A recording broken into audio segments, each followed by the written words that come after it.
नमस्कार विद्यार्थी मित्रांनो, प्रश्न बघा. 3, 2, 1 स्टार आणि 7 या अंकांपासून तयार झालेल्या संख्येला 9 ने पूर्ण भाग जाण्यासाठी स्टारच्या ठिकाणी कोणता अंक असावा, असा प्रश्न आपल्याला विचारलेला आहे. हा प्रश्न सोडवण्यासाठी विद्यार्थी मित्रांनो आपल्याला 9 ची कसोटी माहिती असणं गरजेचं आहे. मग 9 ची कसोटी काय आहे? तर दिलेल्या संख्येतील अंकांच्या बेरजेला जर 9 ने पूर्ण भाग जात असेल, तर त्या पूर्ण संख्येला सुद्धा 9 ने निशेष भाग जातो. मग या संख्येतील अंक कोणकोणते?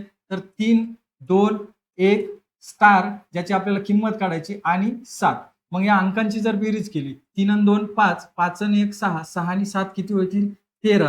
मग 13 अधिक स्टार यांच्या दोघांची बेरीज अशी मिळायला पाहिजे की जिला 9 ने निशेष भाग जाईल या 4 पर्यायापैकी. मग या 4 पर्यायापैकी स्टारच्या जागी कोणता अंक ठेवा? आपण जर पहिला पर्याय ठेवला 4 तर किती बेरीज मिळेल? 17. 17ला 9 ने निशेष भाग जाईल का? तर निशेष भाग जाणार नाही, म्हणजे हा पर्याय आपला बरोबर नाही. मग 13 अधिक दुसरा पर्याय आहे 5. 13 अधिक 5 बरोबर बेरीज किती मिळेल? 18.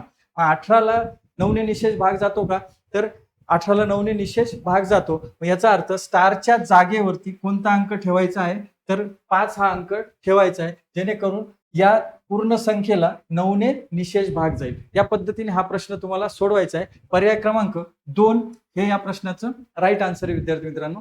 विद्यार्थी मित्रांनो, व्हिडिओ जर आवडला असेल तर व्हिडिओला लाईक करा, शेअर करा आणि एसबी अकॅडमी चॅनलला सबस्क्राईब करा. धन्यवाद विद्यार्थी.